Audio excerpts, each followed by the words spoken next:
RSP, ngayon darating na Pasko, huwag mawawala sa atin kung ano ang tunay na diwa nito. Tulad ng pagbibigayan, kagalakan at pag-asa. At dahil dyan, 9 days na lang, Pasko na! Bago po matapos ang ating programa ngayong Tuesday, binabati po namin ng maligayang kaarawan ng isa sa ating writer sa PPS, si Ivy Ladara. Happy birthday, Ivy! Happy birthday, Ivy!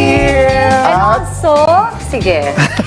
Happy birthday din sa editor. Yes, sa ating editor, si Ronel Tabamo, news Yun. editor. Happy birthday, Ronel. Happy birthday! And also belated happy birthday to my good friend and neighbor, Harry Mendoza. Happy birthday, Harry. Happy birthday, Harry. Happy birthday, Harry. You're a wizard, Harry.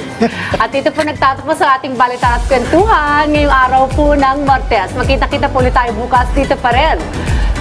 Siyempre, bukas, huwag niyo pong kalimutan rin ang NAPSI Action Laban sa Kahirapan every Tuesday and Thursday and even Friday to po yan sa RSP. At huwag niyo po kalimutan, i-follow kami sa aming social media accounts at Rise and Shine Pilipinas sa Facebook, YouTube at Instagram, habang at RS Pilipinas naman sa TikTok at X. 4-5 mo tayo dahil susunod ng Little Princess Sarah at The Dog of Splendor. At ito pa rin sa mga value updates. Kita-kits ulit tayo bukas. Get the street.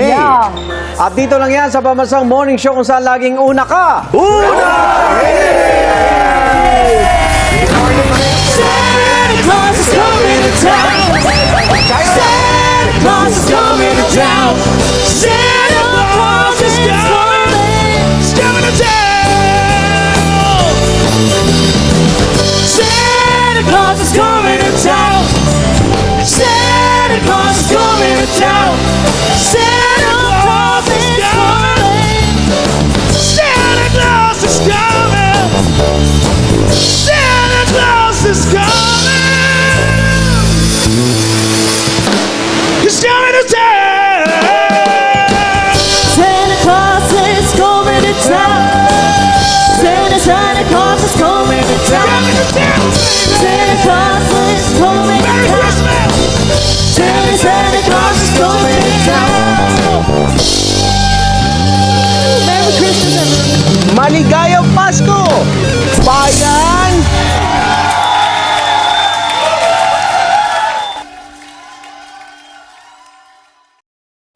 Alam niyo ba kung bakit espesyal tayo mga Pilipino? Dahil may mga katangian tayong kakaiba. Ang tunay na kahanga-hanga. Gaya na lang ni Miguel, na likas na matulungin. Guys, help natin si Manong oh. O kaya ni Adrian, na may respeto at paggalang. Lola, paano po? Nariyan din si Aya, na malalim ang pananampalataya. Panginoon, salamat po sa mga biyaya. Si Aling Sita, na kahit walang-wala, magiliw pa ring tumatanggap ng bisita.